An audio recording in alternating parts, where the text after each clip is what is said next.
वीर पुत्र। ये आवाज जानी पहचानी थी। वीर दहशत में आ गया, पर इससे पहले वो कुछ कह पाता या कर पाता, उसके मोबाइल की स्क्रीन से डॉक्टर खुराना का हॉलोग्राम पॉपकॉर्न की तरह उछलकर बाहर आता है। उस हॉलोग्राम को अचानक देखकर वीर के हाथ से मोबाइल छूटकर नीचे गिर जाता है। हार्ट अटैक करवाओगे क्या अंकल? वीर झल्लाता है। डॉक्टर खुराना का हॉलोग्राम बढ़कर अब वीर के कद का हो जाता है। वीर फिर झल्लाता है। आप इस तरह मेरी लाइफ में जब चाहे तब नहीं घुस सकते। खुराना उसकी भावनाओं को समझते हुए कंसर्न दिखाते हैं। पुत्र, तेरे पापा मेरे बहुत अच्छे दोस्त थे। उनकी वजह से आज मैं जिंदा हूं, इसीलिए दुख होता है उनके बेटे को मैथ्स में फेल होता देखकर। आपको कैसे पता? वीर हड़बड़ा जाता है। पुत्र, तुझे तो पता है मैं साइंटिस्ट हूं। कोई भी कंप्यूटर सिस्टम मेरी पहुंच से दूर नहीं है। तुम्हारी लाइफ में हो रही सभी चीजें पता है मुझे, और यही मेरी ड्यूटी है। शायद ऐसे ही मैं तुम्हारे पापा के एहसानों का बदला चुका सकूं। बेटा, मैं जेन्युइनली चाहता हूं कि मैं तुम्हारी कोई मदद कर सकूं। तुम चाहो तो मैं तुम्हें मैथ्स पढ़ा सकता हूं ताकि तुम फेल ना हो। डॉक्टर खुराना ने वीर को दिल की बात बताई, पर 18 साल के वीर के लिए इन बातों का कोई मतलब नहीं था। इस उम्र में ज्ञान नहीं, फ्रीडम चाहिए होती है। डॉक्टर खुराना फिर वीर को कहते हैं, बेटा, तुम्हारा पढ़ाई में मन नहीं लगता तो कोई बात नहीं, मैं तुम्हें अपनी लैब में जॉब भी दे सकता हूं। तुम चाहो तो अभी से पैसे कमा सकते हो। तुम्हें नई नई चीजें सीखने को मिलेंगी। बेटा, तुम्हें पता है हमारी धरती एकमात्र ऐसा ग्रह नहीं है जहां पर जीवन हो। सच में और भी कई ऐसे ग्रह हैं। वीर सोचता है कि वैसे ही मेरी ग्रह दशा खराब चल रही है और अंकल नए ग्रहों के बारे में सिखा रहे हैं। आखिर कैसे पीछा छुड़ाऊं मैं इस गले पड़ू अंकल से? अब वो समझ चुका है कि डॉक्टर खुराना से पीछा छुड़ाना इतना आसान नहीं था। इसीलिए उसने आसपास देखा और फिर अपना मोबाइल उठाकर पास रखे फिश बोल में डाल दिया। गुड़गुड़ करते मोबाइल के साथ डॉक्टर खुराना का हॉलोग्राम भी बंद हो गया। वीर ने अपने दोनों हाथों को ऐसे झटका जैसे कोई मुसीबत टल गई हो, पर आज फिर से वीर को मोबाइल टेबल लैंप के नीचे सुखाना पड़ेगा। दूसरे दिन दोस्तों की आवाज से वीर की नींद खुलती है और वीर को रियलाइज होता है कि वो आज फिर से कॉलेज के लिए लेट हो चुका है। फटाफट से तैयार होकर वो नीचे आता है। मां रोज की तरह ब्रेकफास्ट लेकर खड़ी है, जो भागता हुआ वीर झट से उठाता है और आगे बढ़ जाता है। तभी मम्मी पीछे से आवाज देकर उसे रोकती हैं। वीर के पास ज्यादा समय नहीं है, पर वो रुकता है। बेटा, तुम्हारे पापा को गए हुए आज पूरा 1 साल हो गया है। मां के मुंह से यह सुनकर वीर थोड़ा गंभीर हो जाता है। मां आगे कहती है, मैं समझती हूं तुम अभी तक इस सदमे से बाहर नहीं निकले हो, पर बेटा पढ़ाई पर ध्यान नहीं दोगे तो तुम्हारी मुसीबतें और बढ़ सकती हैं। आखिर तुम्हें ही इस घर का सहारा बनना है बेटा। ये सब सुनकर वीर बहुत इरिटेट होता है, पर हां में सर हिला देता है। तभी मां अपने हाथ में दबाए 500 के 2 नोट निकालकर वीर के हाथ में रखते हुए ये कहती है कि वो जाके कॉम्प्लीमेंट्री का एग्जाम दे दे ताकि उसका साल खराब ना हो, और वो पीछे पलटकर चली जाती है। ये सुनकर वीर हक्का बक्का रह जाता है।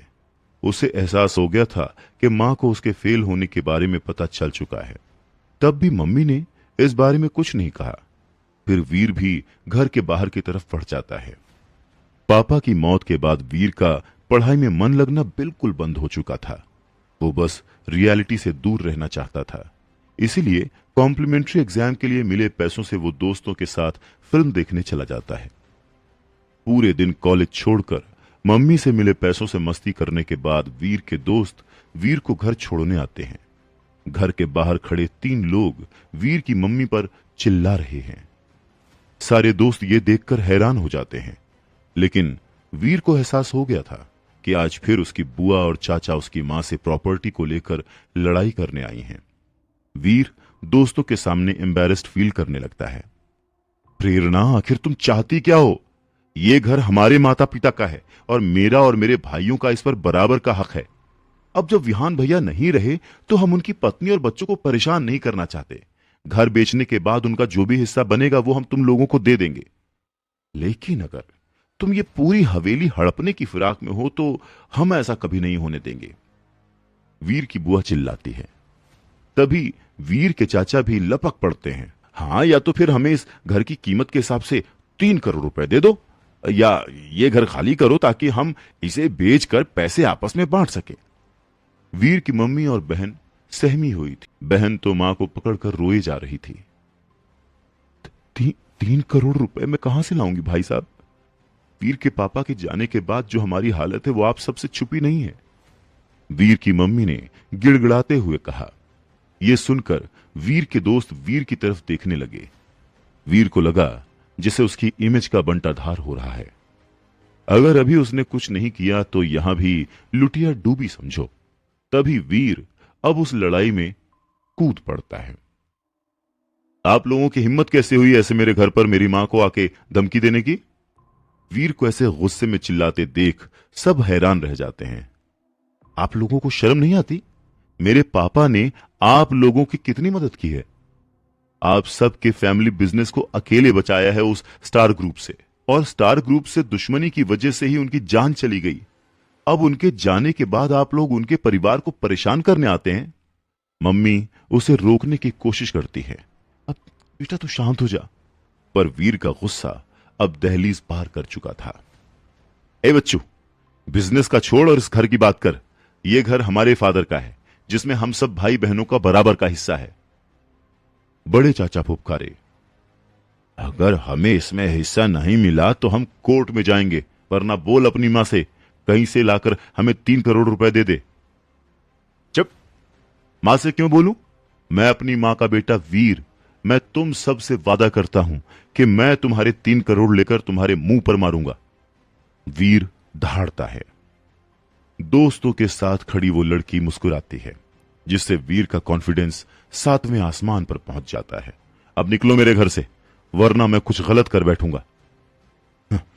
बेटा तेरे पास बस 6 महीने का समय है, देख ले क्या कर सकता है। ये बोलकर बुआ और बाकी चाचा वहां से चले जाते हैं। वीर की मम्मी हैरानी में उसे देखती रह जाती है। वीर भी घर के अंदर चला जाता है। स्टाइल मारने के चक्कर में 3 करोड़ देने की बात तो वीर बोल आया था, पर वो इतने पैसे लाएगा कहां से? उसने तो अपनी समस्या और बढ़ा ली थी कि तभी उसे डॉक्टर खुराना का ख्याल आता है।